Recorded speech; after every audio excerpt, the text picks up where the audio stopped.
Vamos hoy a compartir unos momentos sobre un tema que es de una importancia central dentro del Evangelio, de la enseñanza del Señor, y es el tema del perdón, que tiene pues tantas implicaciones en nuestra vida personal, individual, colectiva. Algo sobre el perdón lo llamamos nosotros en el capítulo 6 del Evangelio de San Mateo, en el marco del Sermón de la Montaña, donde Cristo enseña la oración del Padre Nuestro a los discípulos que le han pedido que los enseñe a rezar. Y entonces Él les enseña el Padre Nuestro. Y dentro del Padre Nuestro, en la parte ya de las peticiones, dice el Señor para que digamos nosotros lo siguiente: perdónanos nuestras deudas, así como nosotros hemos perdonado a nuestros deudores.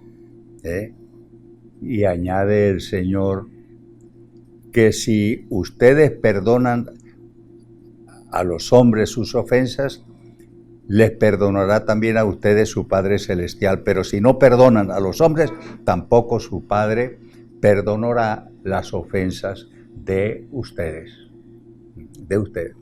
Y a propósito de esto, en el mismo Evangelio de San Mateo, nosotros encontramos lo siguiente, en el capítulo 18.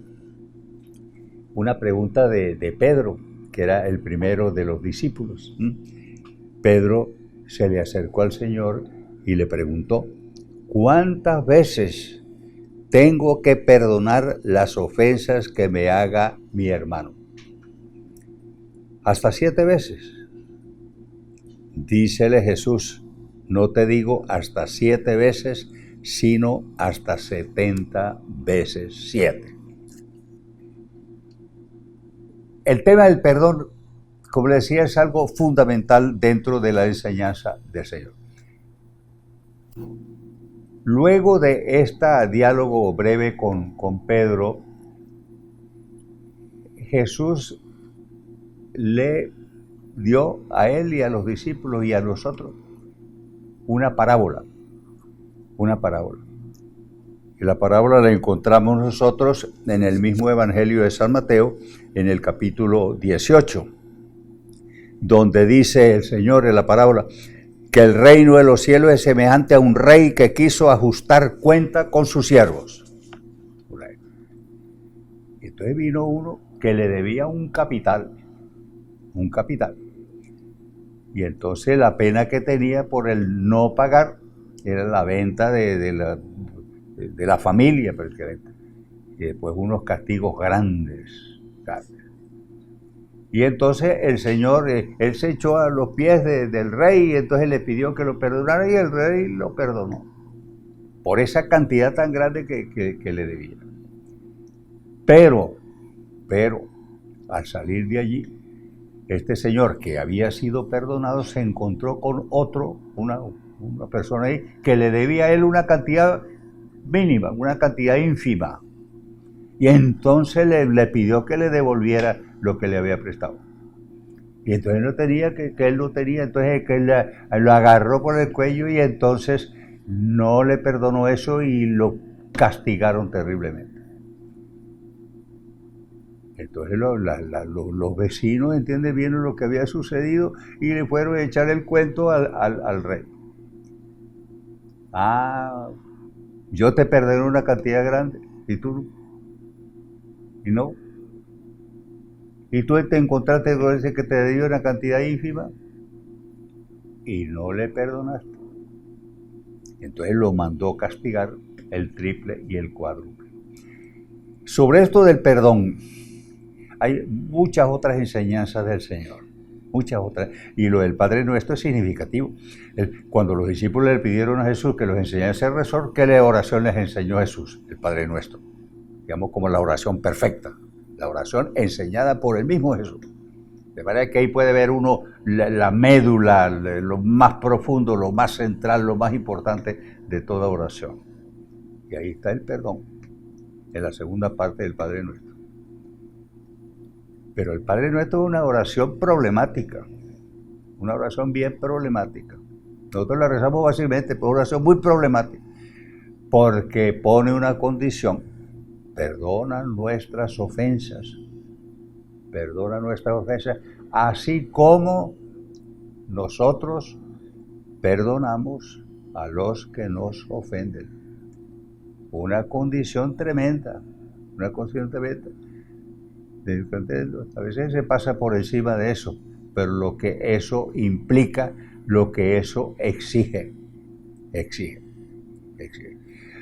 Ahora, como veíamos nosotros en otra ocasión, esto del sermón de la montaña y esto de las enseñanzas de Jesús cuando pone líneas de comportamiento, líneas de conducta y comportamiento, son como horizontes que pone para la orientación de nuestra libertad. Que no hay que andar con un metro midiendo cosas, sino lo pone en lo cual se puede avanzar y se tiene que avanzar, y siempre el horizonte como que se va alejando. Sean perfectos como mi Padre Celestial es perfecto. Como algo hacia lo cual se tiene que tender, pero que nunca llega a uno a satisfacerlo completamente. Y esto es importante tenerlo presente, porque hay gente pues que se acerca al sermón de la montaña con una mente, que yo, de tipo jurídica o de tipo métrico, que está midiendo cosas hasta dónde se puede entrar. No, es un horizonte que traza el Señor, lo del perdón. Y por eso algunos lo interpretan, qué sé yo, a manera de chiste y cosas de eso. ¿Cuántas veces tengo que parar? 70 veces 7. Es decir, no. Eso lo pone el Señor como, entonces, como decía, como un horizonte movible, digamos, siempre más exigente. Ahora, uno ve gente que le acerca a uno. Si uno es tuitero, a veces viene en Twitter en ese sentido, pero ¿cómo voy a perdonar esto? ¿Y cómo voy a perdonar al otro? ¿Y cómo voy a perdonar esto si me han hecho esto? Lo cual significa que el perdón tiene sus exigencias. Pero una cosa es importante, porque hay gente que cree que van a pedir perdón, entonces ya hay que echar para abajo toda exigencia y hay que echar por abajo toda ley y todo castigo y toda cosa, y entonces no, el perdón no es una bonhechonería que iguale el bien y el mal. Es igual, entonces resulta todo igual, compórtese bien, compórtese mal. No. Y entonces nadie se va a castigar. No. Es necesario ver esto en el marco global de la ética, de la conducta y del comportamiento que el Señor pide. El Señor no está abrogando, no está echando para abajo, echando por tierra toda disposición, toda ley penal, todo castigo, toda cosa. No, el bien no es lo mismo que el mal. Y hay cosas, sanciones que se tienen que poner y cosas, es decir, exigencias que se plantean en la conducta, de manera que no es que llegue a ser una especie de voluntarismo y de libertinaje, no. Pero lo que sí es cierto es que hay un campo muy grande para ejercer eso que dice el Señor del perdón, de la comprensión, de la reconciliación, que tanta falta hace siempre en la convivencia humana, y especialmente cuando da la impresión que las circunstancias vienen y la situación viene exacerbando lo que es la venganza, el espíritu de venganza, el odio, esto. Y hay gente que llega hasta desearle el infierno a personas, digamos, con las cuales no está de acuerdo o a las cuales quiere sancionar. Hay que ver lo que significa una condenación eterna. Hay que tener mucho cuidado con esto. Perdona nuestras ofensas así como nosotros perdonamos. De esta manera que entonces entendamos nosotros, el perdón que se pide aquí no es la igualación del bien y el mal, no es una bonachonería, una mirada graciosa sobre todo lo que ocurre, no es echar para abajo toda disposición, toda estructura legal, ni toda pena, etc. Lo que sí es cierto es que propone el Señor una actitud comprensiva, como Dios que nos perdona a nosotros, y llueve sobre bienes buenos y malos, y evitar una actitud que es la de estar del ojo por ojo y diente por diente, como dice el mismo el Sermón de la Montaña. Se dijo a los antiguos, ojo por ojo y diente por diente. Yo les digo esto, perdonen, etc. De manera que una sociedad vivible una sociedad vivible, humana, realmente humana, grata y feliz, no se hace sino poner en marcha una gran capacidad de perdón en el orden del relacionamiento personal y en el orden de la convivencia social. Ahora, ¿hasta dónde llegar? Eso sí está abierto. De tal manera que, entonces, tener presente esto, que se encuentra en el Padre Nuestro, para ver que es algo muy serio que el Señor exige. Y una cosa, con la vara que miden serán medidos, pero al lado de eso, ejercer una gran actitud pues, de perdón, de comprensión, de reconciliación.